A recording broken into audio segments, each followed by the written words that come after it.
Shalom, selamat pagi Bapak Ibu yang terkasih di dalam Kristus.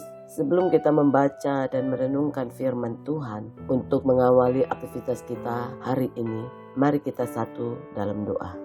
Bapa kami yang di surga, terima kasih atas penyertaan dan pemeliharaanmu sehingga pagi hari ini kami boleh kembali bangun dengan tubuh yang diberkati Engkau. Dan saat ini kami ingin merenungkan firman-Mu. Untuk itu mari Bapa, Engkau pimpin kami agar kami boleh mengerti dan terlebih mampu melakukan firman-Mu di dalam hidup kami. Terima kasih Bapa, hanya di dalam nama anak-Mu Tuhan Yesus Kristus kami mengucap syukur dan berdoa. Amin. Saudara-saudaraku yang terkasih di dalam Kristus, pembacaan firman Tuhan hari ini terambil dari Matius 15 ayat 21 sampai yang ke-28. Demikian firman Tuhan. Lalu Yesus pergi dari situ dan menyingkir ke daerah Tirus dan Sidon. Maka datanglah seorang perempuan Kanaan dari daerah itu dan berseru, "Kasihanilah aku ya Tuhan, anak Daud, karena anakku perempuan kerasukan setan dan sangat menderita." Tetapi Yesus sama sekali tidak menjawabnya. Lalu murid-muridnya datang dan meminta kepadanya, "Suruhlah ia pergi. Ia mengikuti kita dengan berteriak-teriak." Jawab Yesus, "Aku diutus hanya kepada domba-domba yang hilang dari umat Israel." Tetapi perempuan itu mendekat dan menyembah Dia sambil berkata, "Tuhan, tolonglah aku." Tetapi Yesus menjawab, "Tidak patut mengambil roti yang disediakan bagi anak-anak dan melemparkannya kepada anjing." Kata perempuan itu, "Benar Tuhan, namun anjing itu makan remah-remah yang jatuh dari meja tuannya." Maka Yesus menjawab dan berkata kepadanya, "Hai ibu, besar imanmu, maka jadilah kepadamu seperti yang kau kehendaki." Dan seketika itu juga anaknya sembuh. Amin. Dan perenungan kita hari ini saya beri judul, "Hai Ibu, besar imanmu." Saudara-saudaraku yang terkasih di dalam Kristus, saudara tahu siapa itu Nikola Tesla? Ya, dia adalah seorang pereka cipta, fisikawan, teknisi mekanik, dan teknisi listrik. Ia terkenal berkat kontribusinya dalam mendesain sistem kelistrikan arus bolak-balik AC. Tesla berasal dari keluarga Serbia. Ayahnya adalah seorang pendeta ortodok. Ibunya tidak bersekolah tetapi sangat cerdas. Saat ia dewasa, ia menunjukkan imajinasi dan kreativitas yang luar biasa serta sentuhan puitis. Tapi saudara tahu, saat dia lahir ada peristiwa yang sangat mengesankan yang dapat kita pelajari. Nikola Tesla lahir sekitar tengah malam di antara tanggal 9 dan 10 Juli tahun 1856. Saat itu ada badai dahsyat dan disertai kilat. Menurut legenda keluarga, di tengah proses persalinan, sang bidan sangat cemas. Sehingga dia mengatakan bahwa itu pertanda buruk,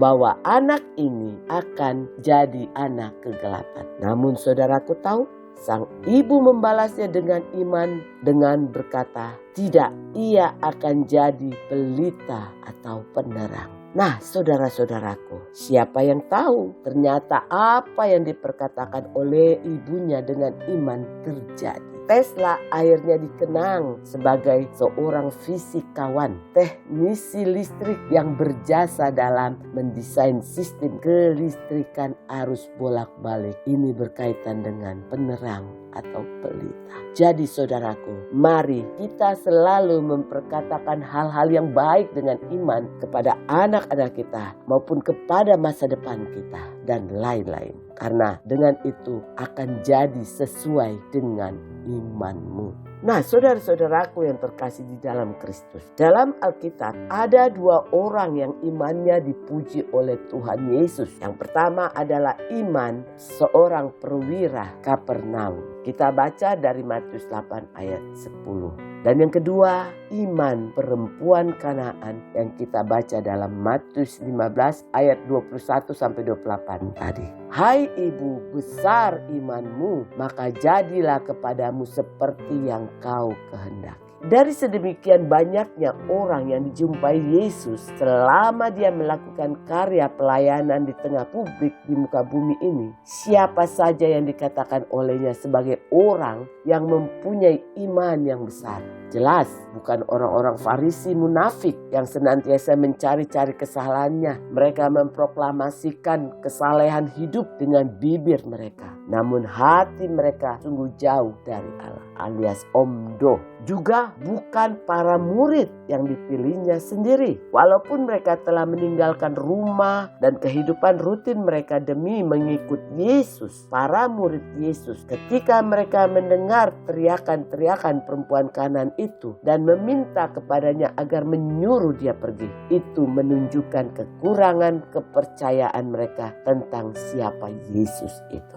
Yang diakui oleh Yesus sebagai orang yang memiliki iman besar adalah justru perempuan Kanaan itu. Matius 15 ayat 28. Yang notabene adalah seorang kafir di mata orang Yahudi. Dialog antara Yesus dan perempuan Kanaan itu disajikan sebagai sebuah doa dalam kebutuhannya dan pertolongan. Perempuan itu berseru, "Kasihanilah aku ya Tuhan, anak Daud." Tidak ada seorang pun yang dapat mengaku Yesus adalah Tuhan selain oleh Roh Kudus. 1 Korintus 12 ayat 3. Dengan hatinya yang terbuka bagi Allah, doa perempuan tersebut mengakui siapa Yesus itu dan juga kebutuhannya akan belas kasihan Yesus. Dalam upayanya mendekati Yesus, perempuan itu sungguh berani dalam mengajukan permohonannya. Kata-kata yang diucapkannya dalam memohon kepada Yesus agar membebaskan anaknya dari roh jahat dipenuhi dengan pengharapan. Kitab suci mengatakan bahwa kita akan menerima apa saja yang kita minta dalam nama Yesus.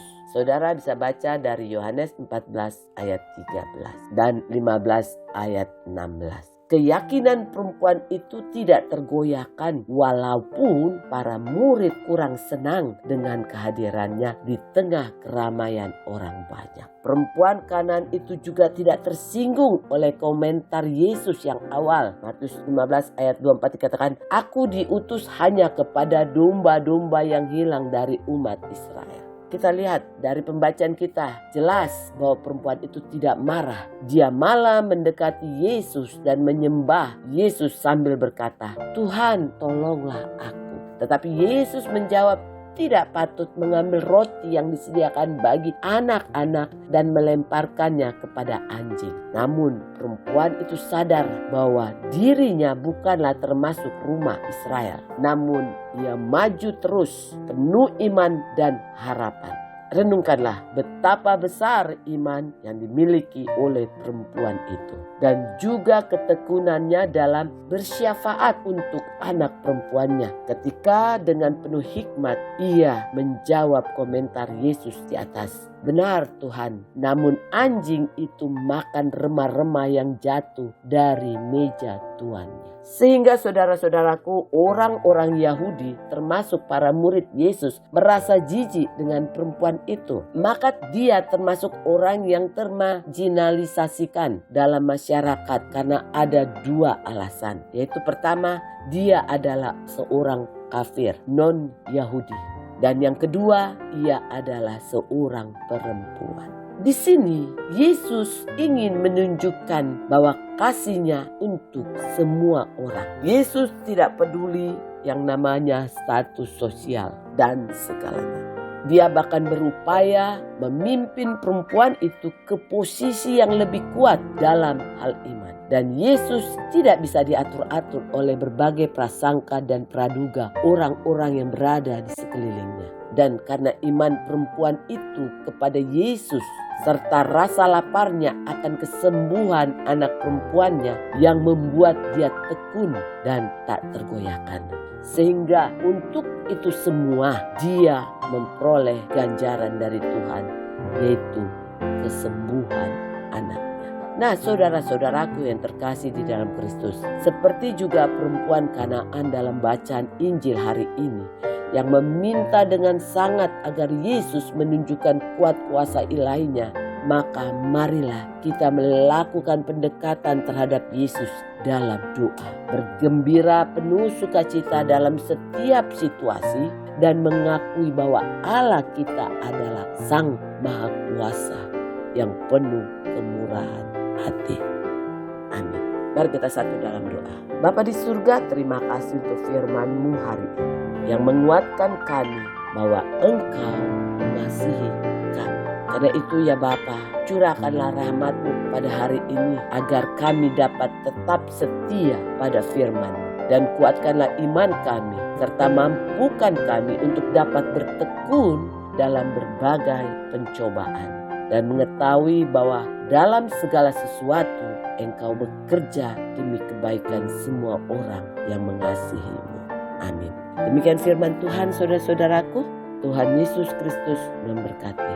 Selamat pagi, selamat beraktivitas, selamat berweekend. Tuhan Yesus memberkati.